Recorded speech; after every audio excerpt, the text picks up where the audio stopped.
सबके शरीर पर कुछ न कुछ सेना का निशान, किसी के कैप, किसी के मेडल रहता है। आप कितने दिन नौकरी किए? मैं 20 साल सर्विस करके आया, 3 राजरीफ। अच्छा, आपके बच्चे फौज में हैं? नहीं, मेरा बच्चा फौज में नहीं है। आपके? हाँ, मेरा एक ही बेटा है और वो फौज में है, एक ही है। वो अग्निवीर से पहले गए थे? पहले चले गए थे, वो 12 में हो गया था। एक ही है, फौज में है। तो आप राजरीफ? हाँ, 3 राजरीफ से हूँ मैं। और अभी अग्निवीर आ गई तो इसका कोई महत्व है नहीं। सबसे पहली बात, जब हमने फौज में नौकरी करी तो एक डिसिप्लिन था। हमारे सीनियर कहते थे पीटी सूज फायर करता है। अब के कहेंगे कहाँ करता, जूता ये तो नहीं करता। कहीं भेजो तो अग्निवीर वाले जो ज्वाइनिंग कर रहे हैं, जैसे हम टचिंग रहते हैं, उसमें सबसे ज़्यादा डिसिप्लिन खराब कि वो काम वो करेंगे जो पेंशन धारक है। हम तो नहीं करते, हमने तो 2 साल बाद जाना है। तो डिसिप्लिन एक जो आर्मी का तनाव पैदा होता है, जो रोज आए दिन सुनी जाती है कि वहाँ आत्महत्या कर ली, उस फलानी जगह वो ये हो गया, छुट्टी नहीं मिली, यही कारण है। फिलहाल जो बच्चे अग्निवीर में हैं, ना तो वे फौजी हैं और ना वो सिविलियन हैं, वो तो एक खिच्चर टाइप हो गए।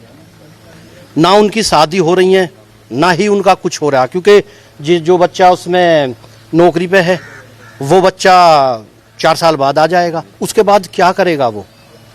मैं देखिए सर, इन्होंने 25% किया।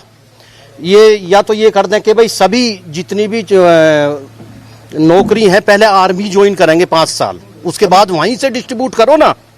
एक तो मलाई मार रहे हैं, एक जो है वहाँ बॉर्डर पे वो कर रहे हैं, और जो क्वालिफाइड हैं MBBS से भी क्वालिफाइड हैं, वो फौज के लिए ये गांवों में नाले सफाई में लगे हुए हैं, कहीं रोजगार ही नहीं है। गांव में पहले काफ़ी ठीक था, जब से ये अग्निवीर आई है बच्चों का उत्साह, गांव में सन्नाटे रह गए।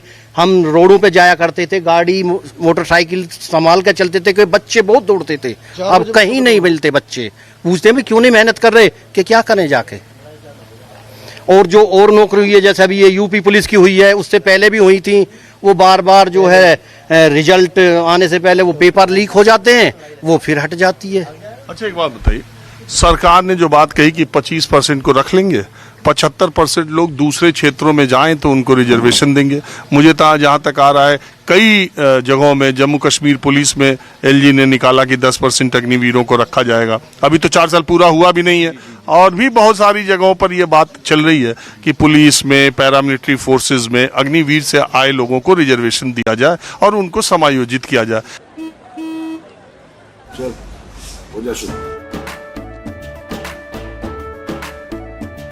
केसरिया से मन जोगी हुआ रे, दिल झूमे देखो पतवारा हुआ रे, दिल झूमे देखो पतवारा हुआ रे। हर पल मनाओ केसरी त्योहार। विमल, बोलो जुबान केसरी।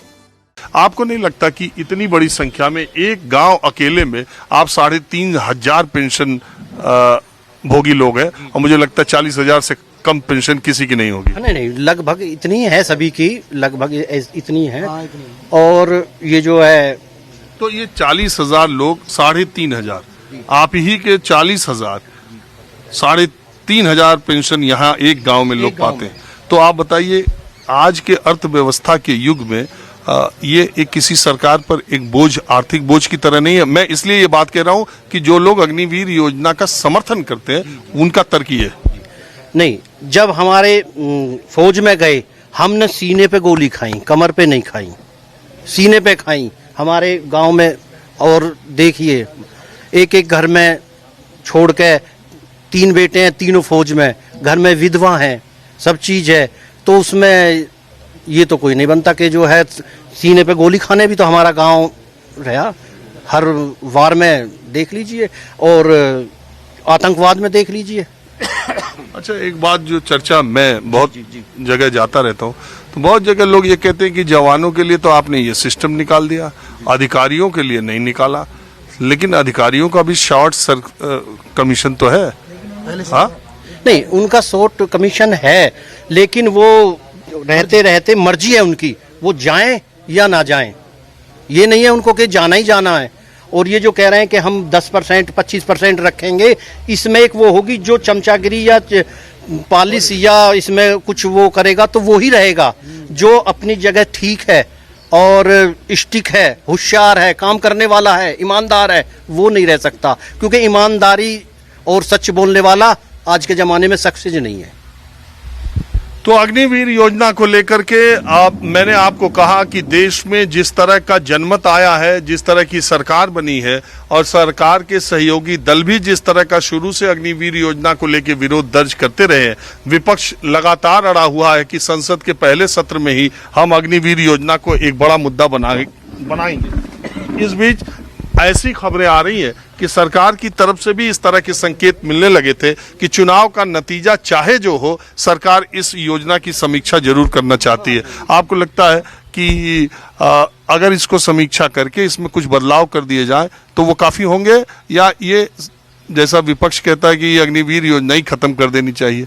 वो दोनों पॉसिबल हैं।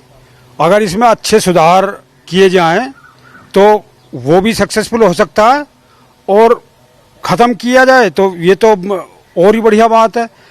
इसमें ये दिक्कत आती है कि जो पहले फौजी होते थे, फौज में भर्ती होते थे, उनके अंदर एक जज्बा होता था, वो ग्रुप में काम करते थे, उनको ये डर नहीं था कि भी मैं 4 साल के बाद में निकल जाऊंगा।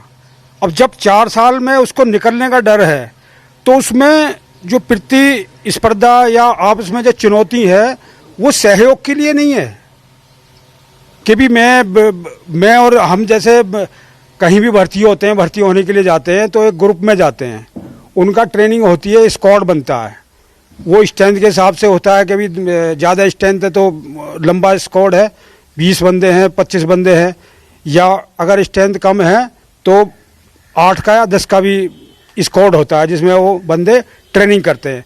तो उसमें क्या, जब पहले ट्रेनिंग करते थे तो उसमें क्या थी, अगर एक साथी हमारा कमज़ोर है या कहीं वो जो कामयाब नहीं हो रहा है, उसको थोड़े से सहारे की ज़रूरत है, तो उस टाइम पे ये था कि भी इसको भी लिफ्ट करके या इसको भी मैंने देखा इसको हार्ड वर्क करा के और इसको क्या नाम है अपनी लाइन में ही खड़ा किया जाए। लेकिन जब ये प्रतिस्पर्धा होगी कि हमने 4 साल के बाद में 25% को यहाँ रखा जाएगा और 75% को घर भेज दिया जाएगा, तो उसमें कोई भी बंदा अपने स्वार्थ के लिए दूसरे की हेल्प नहीं करेगा। अगर उसको किसी चीज़ कोई नहीं आती है या कोई सवाल भी है, जैसे जाते हैं ट्रेनिंग होती है तो वहाँ पे पढ़ाई भी होती है, तो अगर किसी बंदे से कोई सवाल नहीं आ रहा और वो एक दूसरे से पूछता है कि भाई मेरे को ये सवाल बताना है यार, ये नहीं आ रहा, तो दूसरा बंदा उसको बताने की कोशिश नहीं करेगा। आपने कितने साल नौकरी? मैंने 24 साल नौकरी किया, 1980 रेजिमेंट थी मेरी। तो कब से रिटायर है? 2008 अक्टूबर से रिटायर है, 16वीं साल मेरे को रिटायरमेंट होके चल गई है। तो ये जो लोग कहते हैं कि ये जो पूर्व सैनिक हैं जितनी दिन नौकरी नहीं करते उससे ज्यादा पेंशन 2 गुना लेते हैं, ये सरकार पे बड़ा बोझ पड़ता है। आप बिल्कुल सहमत है इस बात से। लेकिन जो गवर्नमेंट है, जो फौजी माइनस टेम्परेचर में, हाई टेम्परेचर में नौकरी करके आया है, जहां राजस्थान के अंदर इस टाइम भी न्यूज आती हैं, आप तो चैनल वाले हैं, आप तो सब जगह जाते रहते हैं, जहां दिखाया जाता है कि जहां इतनी धूप तप रही है उसके ऊपर अगर रोटी बना के रेत के ऊपर डाल दी जाए तो वो पक जाती है। तो वो जब रोटी पक रही है तो उस आदमी का जो वहां पे उस क्या नाम है रेत में खड़ा है, 8-8 घंटे 10-10 घंटे ड्यूटी देता है। ये पुलिस की तो ड्यूटी है नहीं कि 8 घंटे ड्यूटी किया और उसके बाद में छुट्टी, अगले दिन 8 घंटे करेगा। फौज में तो 24 घंटे, अगर उसकी ड्यूटी भी नहीं है तो उसको वहीं रेत में ही रहना है, उस तपती धूप में ही रहना है। अगर मैं आपकी बात से सहमत हूँ, माइनस टेम्परेचर में उसकी स्टैंडिंग ड्यूटी खत्म हो गई तो उसके बाद भी उसको वहीं पे ही उस माइनस टेम्परेचर में ही रहना है। बिल्कुल, इससे मैं इनकार नहीं करता। और जब देश के लिए आदमी लड़ता है तब वहाँ पैसा नहीं देखा जाता। दूसरी बात, जब ये जो फौजी है, पेंशनर है, उनकी क्या नाम है, उनसे इनका बजट खराब होता है। जो इनके विधायक हैं, जो इनके सांसद हैं, एक बार चुनाव लड़ता है उसकी परमानेंट पेंशन, दूसरा चुनाव लड़ता है सांसद का उसकी द्वारा पेंशन, जितने चुनाव लड़े उतनी पेंशन। वहां का दूसरा इनका जो डेली का जो बजट है, जो इनके ऊपर मंथली खर्चा आता है नेताओं के ऊपर, जो एक जवान या जेसीओ पेंशन ले रहा है उससे 4 गुना खर्चा तो उनका हवाई जहाज उसके ऊपर आ जाता है, जो उनके ऊपर मंथली खर्च किया जाता है। और जो उनकी पेंशन है वो एक फौजी से उससे 10 गुनी 15 गुनी। आप भी फौज में रहे? नहीं, मैं किसान हूं।